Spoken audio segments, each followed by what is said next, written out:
जय भीम। और जोर से नारा लगा। इस नारे में कितनी ताकत है। एक फिल्म भी बनी है, जाके फिल्म देखिए। और मैं जब एक ओबीसी तबके से आकर के इस तरह के कार्यक्रमों में शामिल होता हूं तो लोग मुझसे कहते हैं कि तुम तो यादव हो, डॉक्टर अंबेडकर से तुम्हारा क्या रिश्ता है। ये कहते हैं हमसे कि तुम यादव हो, तुमको अंबेडकर से क्या मतलब, ये बुद्धिस्ट फटके से क्या मतलब। इस देश के ओबीसी को यह पता ही नहीं है कि अनुच्छेद 15, अनुच्छेद 16 और अनुच्छेद 304 जो संविधान में दर्ज किया गया है उसके पीछे डॉक्टर अंबेडकर की क्या भूमिका है। एक बार सोच के बताइए, 50 साल पहले क्या यही स्थिति थी? क्या इतनी इज्जत से, सम्मान से आप कहीं खड़े हो सकते थे?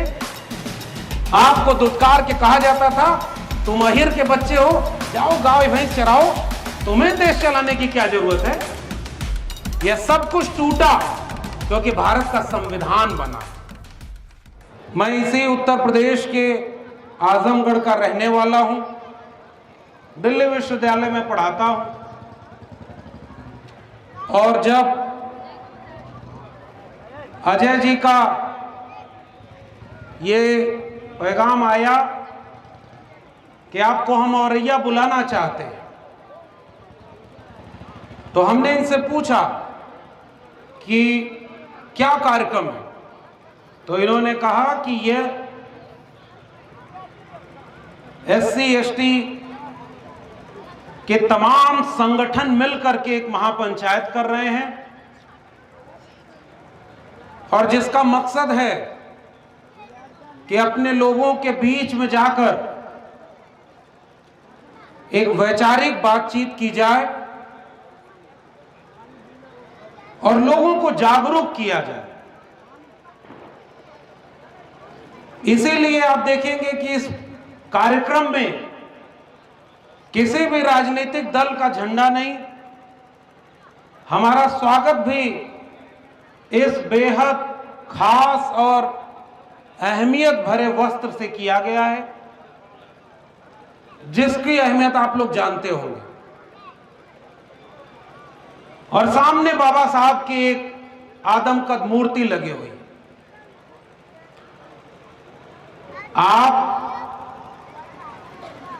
उस गांव और आसपास के लोग हैं जहां के लोग इतने जागरूक हो गए हैं कि अपने गांव में बाबा साहब की मूर्ति लगाए हुए हैं। यानी मैं आपको बधाई देने आया हूं कि आप लोगों ने अपने आने वाली पीढ़ियों के लिए एक संदेश यहां पर छोड़ दिया है कि ये आपके महापुरुष हैं। और यहीं से मैं अपनी बात करूंगा। आज अभी हमारे जो संगीत के साथी थे वो अपने गीतों के माध्यम से एक संदेश आपको दे रहे थे।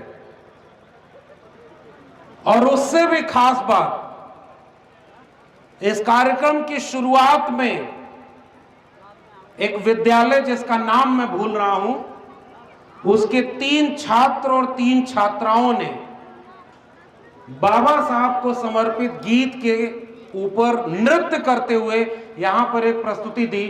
सबसे पहले आपको उनके लिए हिम्मत हौसला बढ़ाने के लिए उनके लिए एक जोरदार तालियां बजाइए जिन छात्रों ने यहां पर नृत्य किया। क्योंकि हम उस तबके से आते हैं जिसको पैदा होते ही घर वाले डरना सिखाते हैं, डर के रहो। और उनमें भी लड़कियां, मैं तो अभी भी कह रहा हूं, पुरुष कहीं भी खड़ा हो जाता है, माइक लगाए, साउंड लगाए, मंच लगाए, 4 आदमी खड़े होकर सुनने लगेंगे।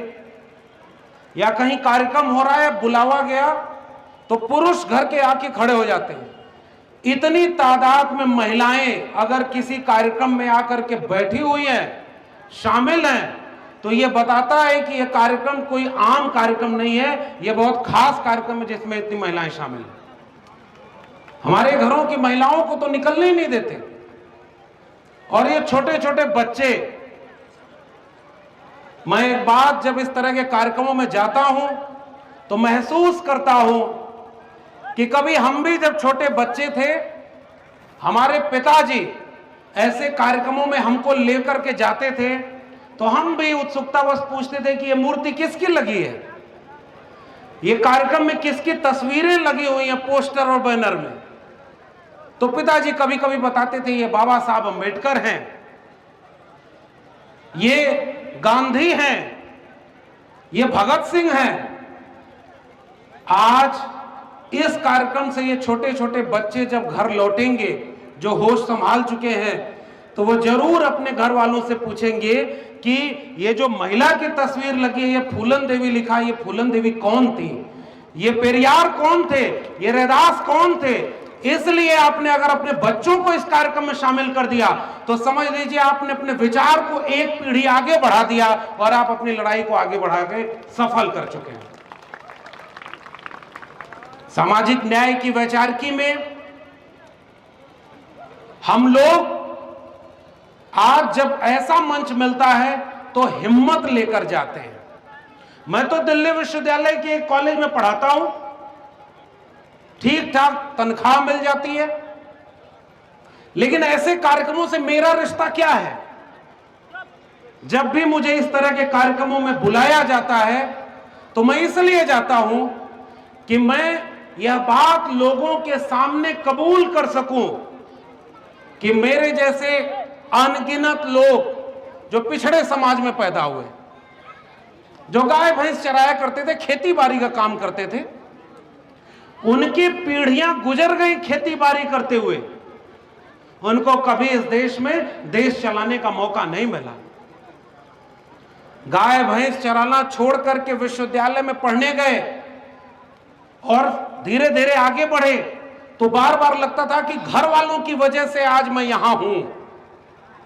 लेकिन जब मैंने फूले, अंबेडकर, पेरियार को पढ़ा, बाबा साहब के संविधान को पढ़ा, तो इस बात को महसूस किया कि मैं आज भी या मेरे जैसे लाखों लोग आज भी गाय भैंस चराते, खेती बाड़ी का काम करते, मजदूरी करते, उनके घर वाले चाहते तो भी वो विश्वविद्यालय में नहीं जा पाते।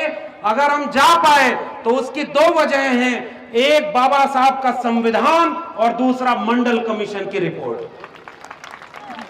अगर ये दो चीजें नहीं होती तो हम यहां नहीं होते, क्योंकि ये दो चीजें जब नहीं थी तो हमारे लोग यहां नहीं थे।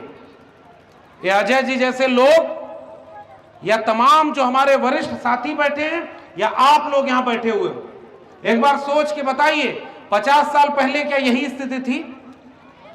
क्या इतनी इज्जत से, सम्मान से आप कहीं खड़े हो सकते थे? आपको दुत्कार के कहा जाता था तुम अहिर के बच्चे हो, जाओ गाय भैंस चराओ, तुम्हें देश चलाने की क्या जरूरत है?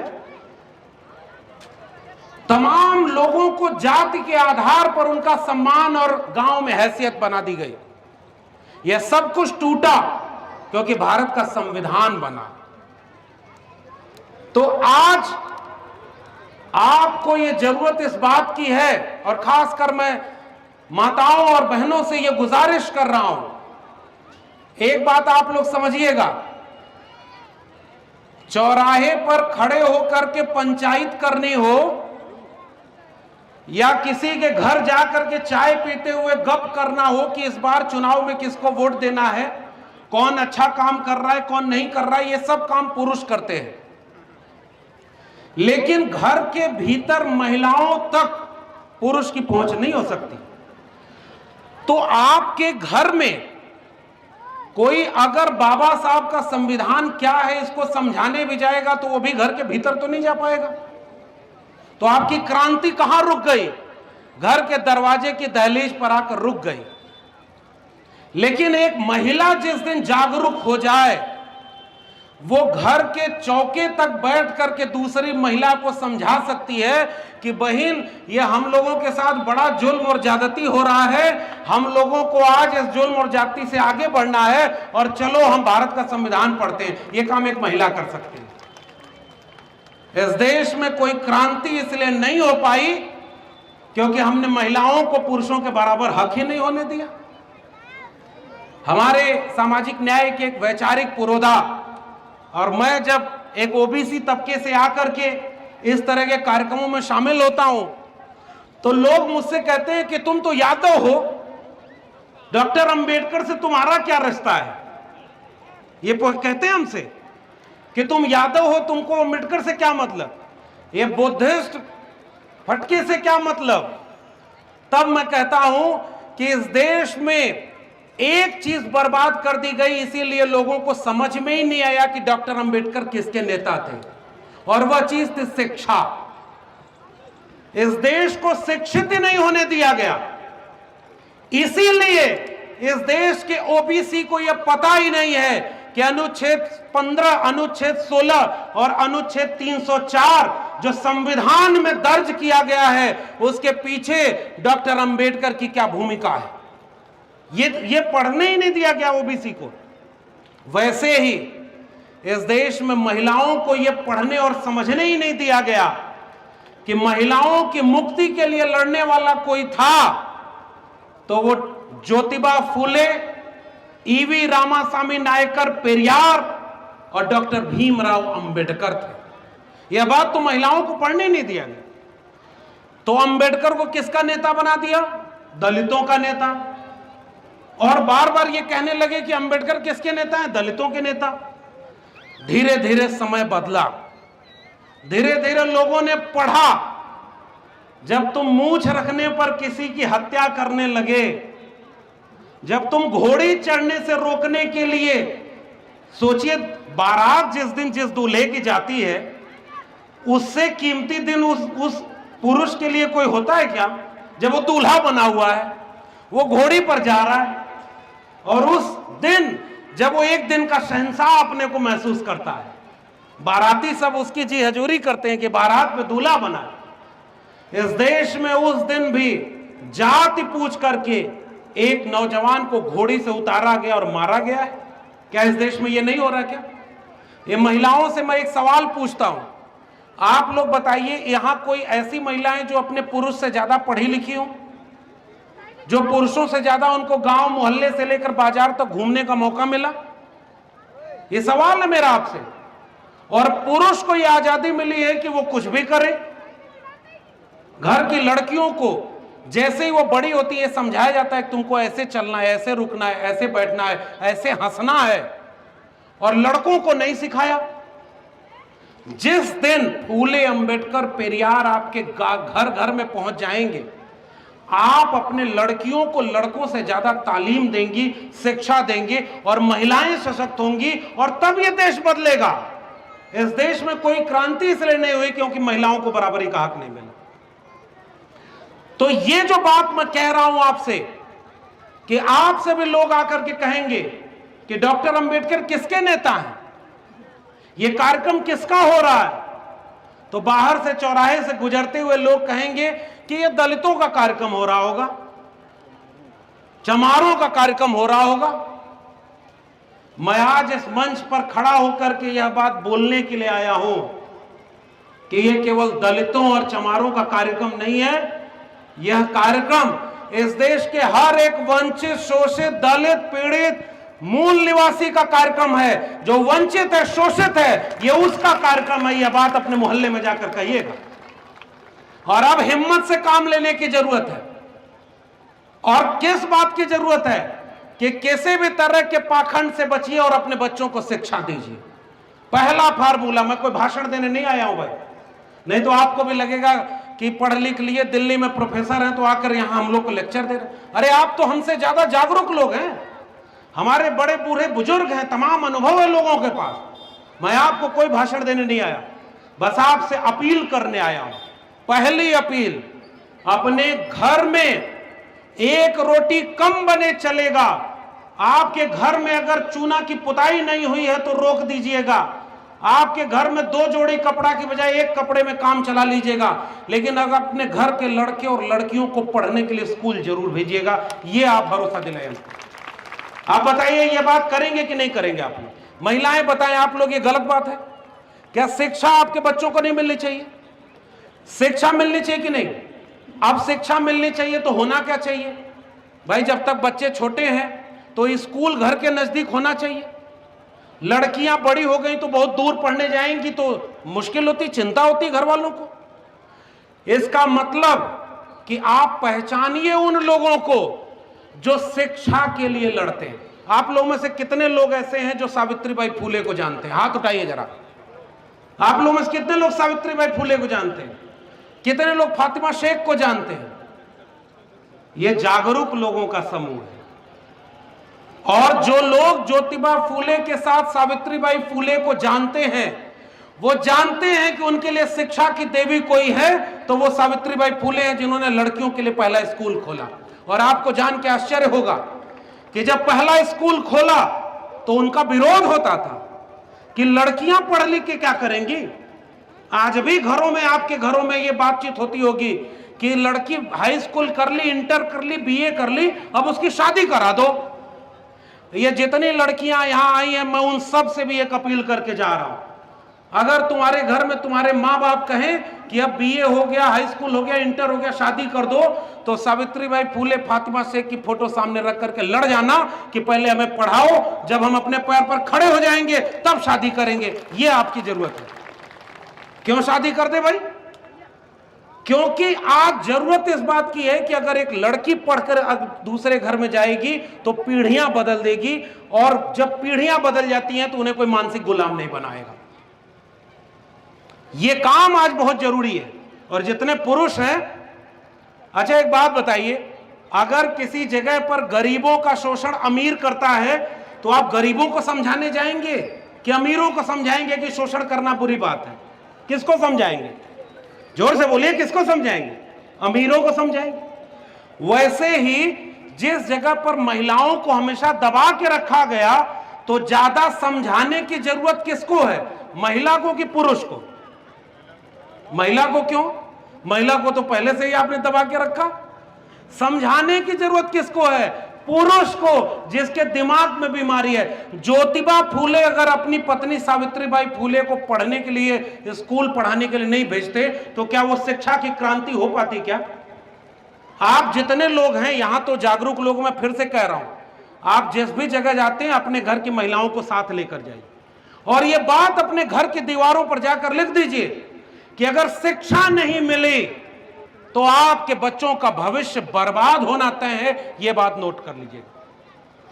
ये जो मूर्ति बनी है बाबा साहब की, उनके हाथ में किसी धर्म की किताब है क्या? कोई किताब है क्या उनके हाथ में? धर्म की किताब है क्या? उनके हाथ में कौन सी किताब है? जोर से बोलिए, कौन सी किताब है? भारत का संविधान क्या है? एक लाइन में अगर पूछा जाए भारत का संविधान क्या है, जिससे भारत चलता है, जिससे भारत आगे बढ़ रहा है, वही ना है, वो एक किताब है। तो भारत का संविधान इनके हाथ में क्यों है? एक बार जोर से बताइए। बाबा साहब के हाथ में भारत का संविधान क्यों है?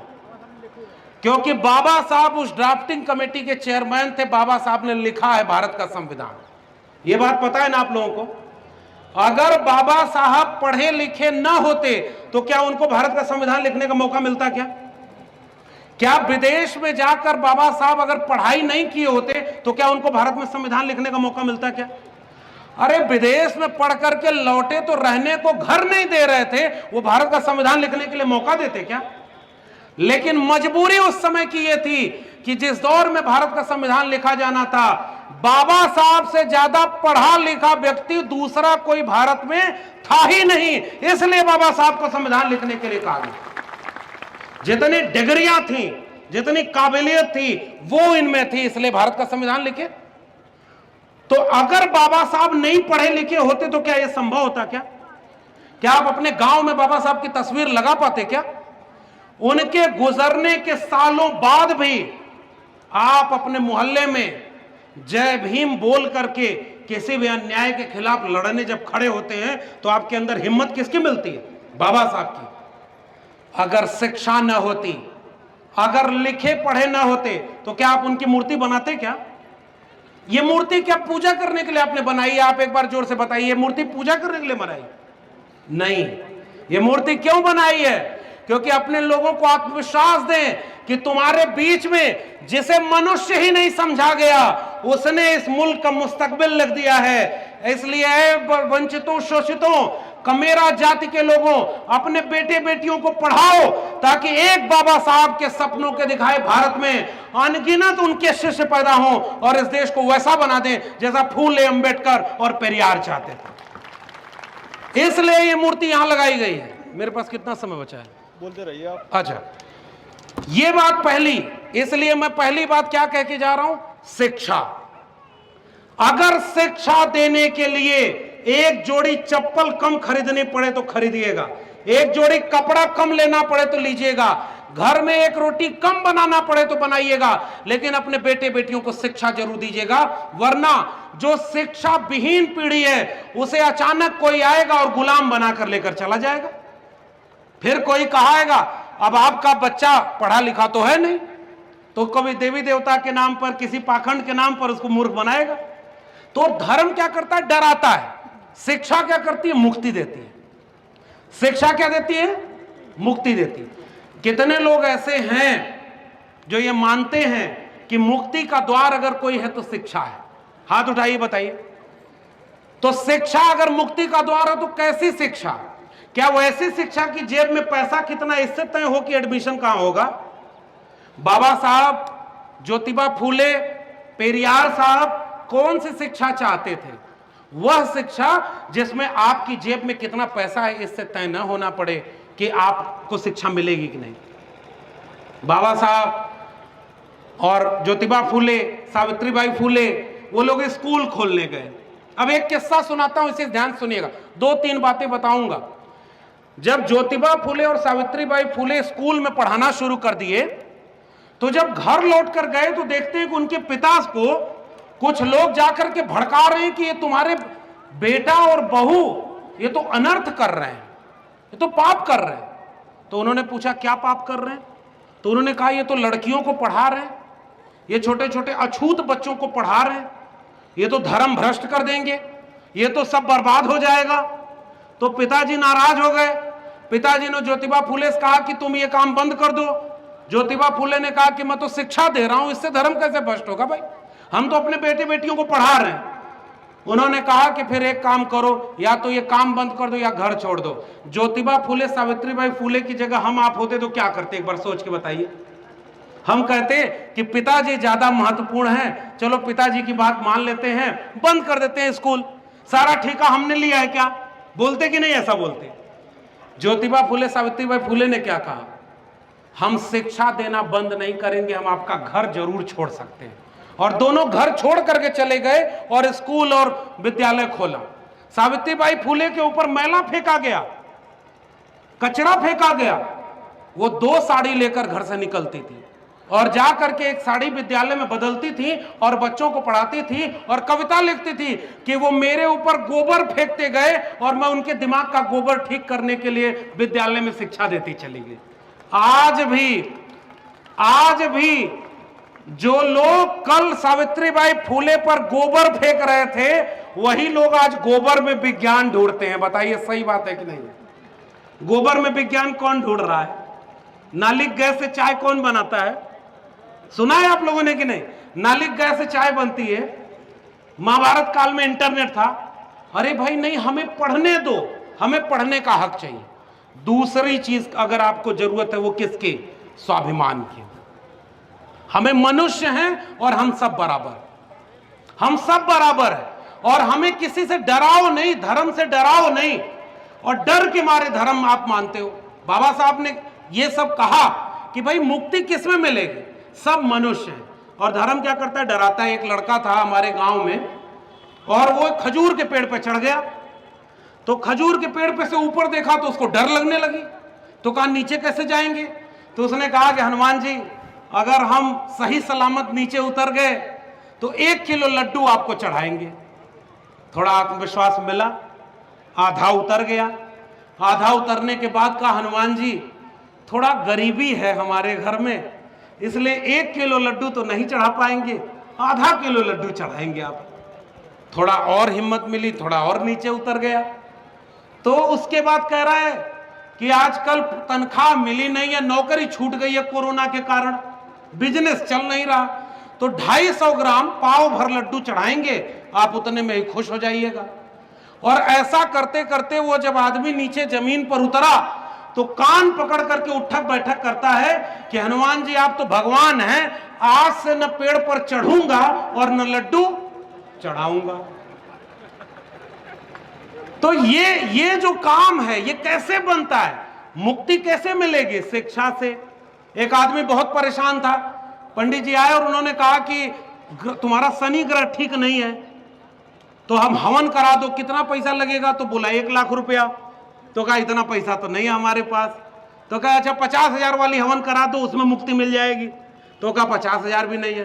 तो कहा 1,000 रुपया वाली करा दें। तो कहा नहीं हो पाएगा। तो कहा अच्छा कुछ दक्षिणा दे दो, हम तुम्हारी मुक्ति कर देंगे। उसने कहा 1 भी रुपया नहीं है। तो पंडित जी खड़े हुए और उन्होंने कहा कि जब तेरी जेब में 1 रुपया नहीं है तो जा बच्चा, शनि तेरा कुछ भी नहीं बिगाड़ सकता। ये किसी के खिलाफ है बात क्या? ये किसी के खिलाफ नहीं है। अरे भाई आपके जेब में पैसा है तो आपके ऊपर सारा कुछ दुख दर्द है। आपकी जेब में पैसा नहीं है तो क्या कोई बिगाड़ पाएगा क्या? हाँ, फिर ये होगा कि आपको शिक्षा नहीं मिलेगी, आपको रोजगार नहीं मिलेगा, आपके घर में चूल्हा नहीं जलेगा, आपके घर में रोटी नहीं पकेगी। और यह बात सबको समझने की जरूरत है। एक आदमी 4 आदमी को समझाए। और क्या समझाना है कि हम लोग, हमारे पुरखे इस देश को बनाने वाले लोग। बाबा साहब क्या कहते थे कि ये जितने वंचित शोषित जमात के लोग हैं वो लोग एकजुट हो जाएं। तो ये आखिरी बात मैं कह करके आपके बीच से जा रहा हूं कि एकजुट किसे होना है? एकजुट उसे होना है जो मनुष्य को मनुष्य समझता है, जो इंसान को इंसान समझता है, जो जाति नहीं देखता, जो पैसा नहीं देखता। तो हमारे यहां क्या नारा क्या लगा? हमारे यहां नारा लगा, जिसमें समता की चाह नहीं वह बढ़िया इंसान नहीं, समता बिना समाज नहीं, बिन समाज जनराज नहीं, ब्राह्मणवाद की क्या पहचान, गिटपिट बोले करे न काम, मानववाद की क्या पहचान, ब्राह्मण भंगी एक समान। ये नारा लगा था ना। और उसी नारे में जोड़ा गया कि जो जमीन को जोते बोए वो जमीन का मालिक होए, राष्ट्रपति हो या चपरासी की संतान, सबको शिक्षा एक समान, सबको शिक्षा सबको काम, वरना होगी नींद हराम।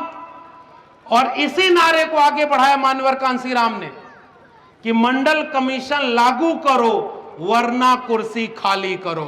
100 में 90 शोषित हैं, शोषितों ने ललकारा है, धन धरती और राजपाट में 90 भाग हमारा है। 10 का शासन 90 पर नहीं चलेगा, नहीं चलेगा। 10 का शासन 90 पर नहीं चलेगा, नहीं चलेगा। यह नारा था। डॉक्टर लोहिया ने तो इस नारे को कहा था कि संत सोपा ने बांधी गांठ, पिछड़ा पावे 100 में 60। तो बाबू जगदेव प्रसाद ने उस 60 को जोड़ करके क्या कहा? 90। तो आज जरूरत किस बात की? आज किस बात की जरूरत है? पहली जरूरत इस बात की है कि इस देश को इसका पाठ पढ़ा दीजिए कि जाति के नाम पर कोई बड़ा और जाति के नाम पर कोई छोटा नहीं होता। हम लोग जाति के विनाश के लिए लड़ने वाले लोग हैं। जो लोग जाति के नाम पर सदियों से मलाई खाए हैं वो हमारे हक को लूटते हैं। और ओबीसी को आके कहते हैं तुम गर्व से कहो हिंदू हो। अच्छा एक बात बताइए, अगर ओबीसी हिंदू है, जैसे मैं ओबीसी हूं, मैं तो यादव जाति से आता हूं ना, यादवों को कहा गया कि तुम तो हिंदू हो, तो मेरे एक सवाल का जवाब दीजिए, अगर यादव हिंदू थे तो इस देश में 8-10 प्रधानमंत्री यादव होने चाहिए थे कि नहीं होने चाहिए थे? राष्ट्रपति यादव होना चाहिए था कि नहीं होना चाहिए? प्रोफेसर, वकील, जज, ब्यूरोक्रेट, व्यापारी, ये सब यादव होने चाहिए थे कि नहीं होने चाहिए? जब हम हिंदू हैं तो देश के केंद्रीय विश्वविद्यालयों में 2019 तक 0 प्रोफेसर ओबीसी के क्यों है भाई? तो ओबीसी को हिंदू कब बनाया गया? जब मुसलमानों को दुश्मन बना के लड़वाना हुआ, जब मस्जिद गिरानी हुई, जब मंदिर के लिए लड़ना हुआ, तब कह दिया कि ओबीसी कौन है? हिंदू है। तो ओबीसी दलित से अलग हो गया और दलित को आदिवासी से अलग कर दिया। ये तोड़ने का काम किसने किया? हमारी विचारधारा के लोग। मैं फिर से कह रहा हूं, आप इन तस्वीरों को अपने मोबाइल कैमरे में खींच कर जाइएगा और अपने बच्चों को बताइएगा कि ये जितने महापुरुषों की फोटो लगी है ना, इसमें से कोई भी नफरत की बात करने वाला नहीं। हमारा हर महापुरुष मोहब्बत की बात करने वाला था, सबको एकजुट करने वाला था, सबको मनुष्य मानने वाला था। और बच्चों को इसका पाठ पढ़ाइए।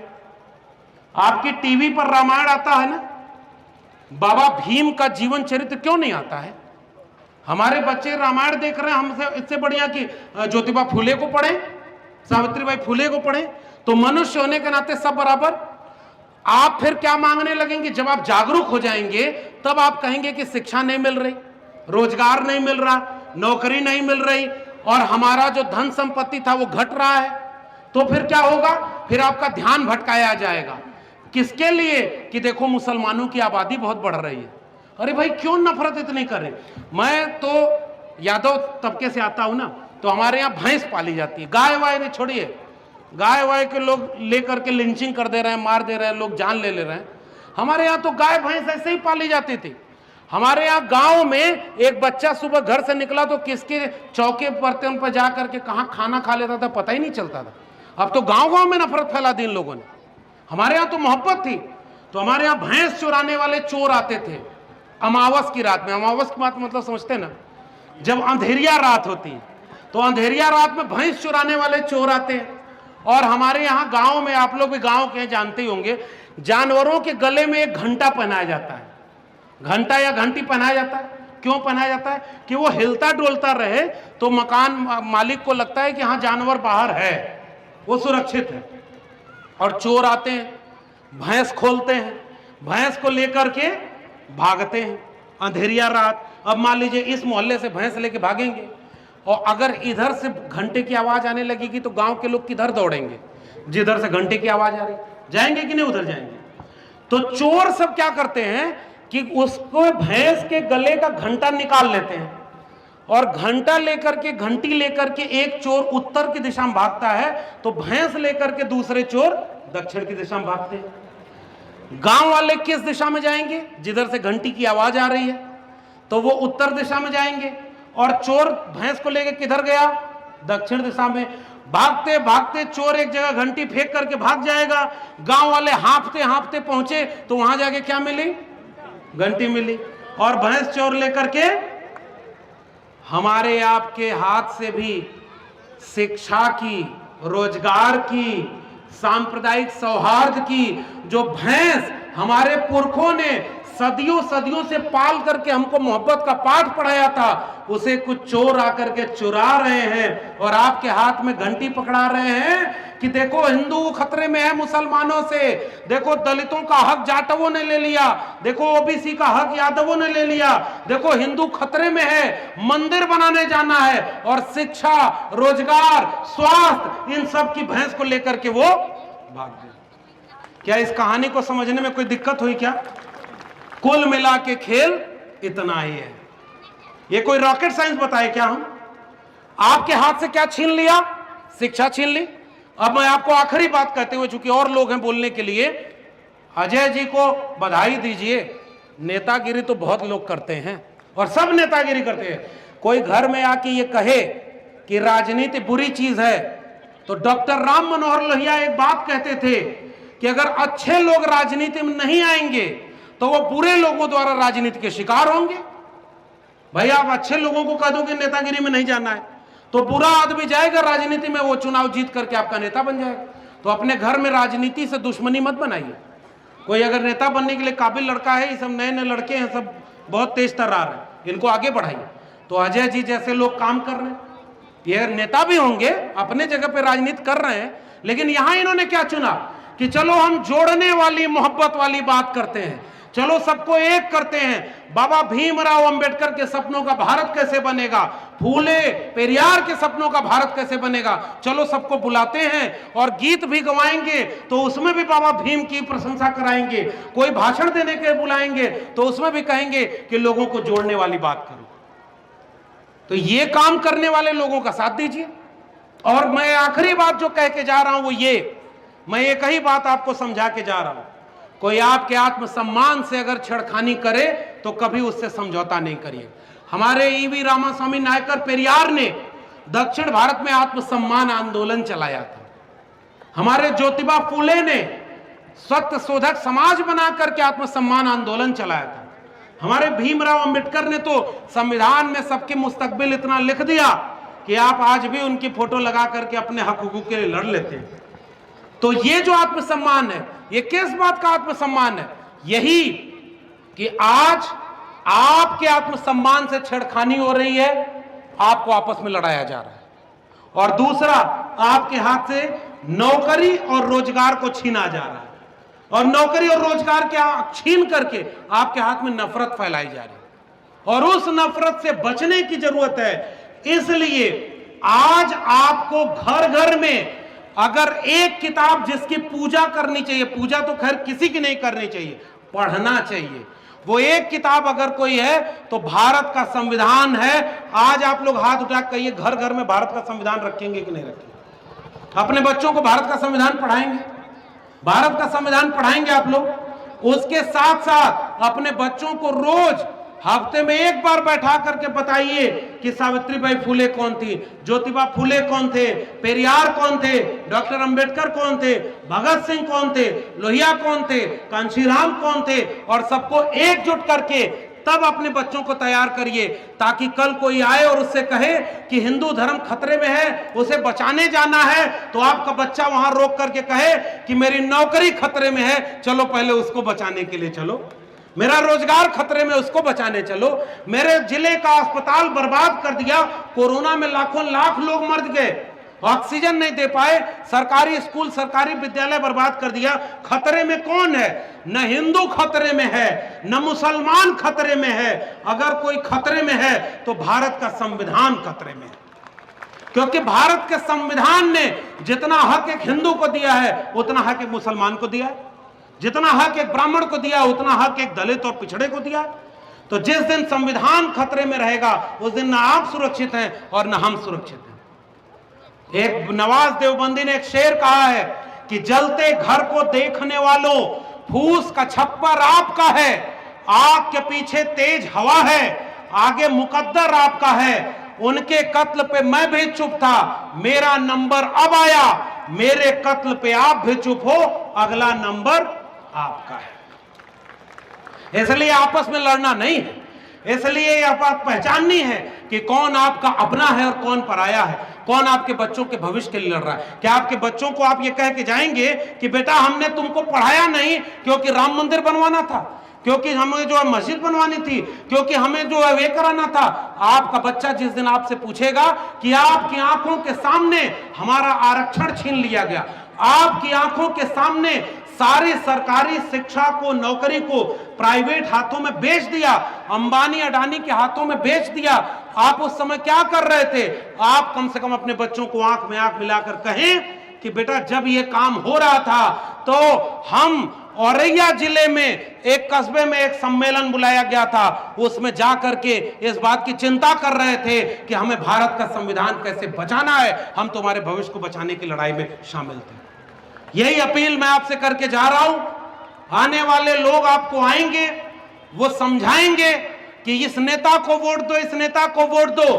बाबा साहब ने कहा मैं तुम्हें एक अधिकार ऐसा देकर जा रहा हूं, वोट का अधिकार। अपने हिसाब से अपना राजा चुनो, जाके लिख दो इस घर का, अपने घर की दीवारों पर कि इस देश के शासक तुम हो, तो उसको चुनिएगा जो आपके बच्चों की शिक्षा की काम करे, जो आपके बच्चों को रोजगार के काम करें, जो सरकारी अस्पताल में दवाई मिले, खेत में सिंचाई मिले और आपकी जेब को कमाई मिले, उसको चुनिएगा। और बाबा साहब के संविधान को, मंडल कमीशन को, जाति जनगणना को जो कराए उसको चुनिएगा। और जाते जाते जाति के विनाश के लिए जरूरी है कि जितने वंचित शोषित लोग हैं, चौधरी छोटू राम कहा करते थे, अय इस देश के कमेरा जाति के लोगों, अय वंचितों शोषितों, अय कमेरा लोगों, अगर तुमने एक बात सुन ली, अपना दुश्मन पहचान लिया और बोलना सीख लिया, तो तुम्हारी आने वाली पीढ़ियों को कोई बर्बाद नहीं कर पाएगा।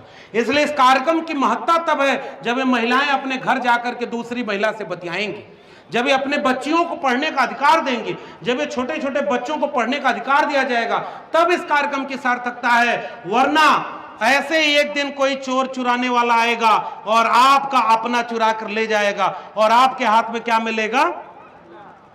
तो एक बार जोर से बोलिए, इस बात की गूंज तो दूर तक जानी चाहिए, जय भीम।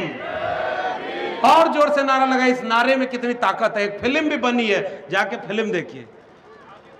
तो जय जय जय जय जय भीम, तो जय पेरियार जय भीम, तो जय जय फूले जय भीम, तो जय जय मंडल जय भीम। आपने मुझे आमंत्रित किया, अजय जी का बहुत बहुत धन्यवाद। आपने मुझे सुना, इसके लिए बहुत बहुत शुक्रिया। जय भीम, जय मंडल, जय संविधान।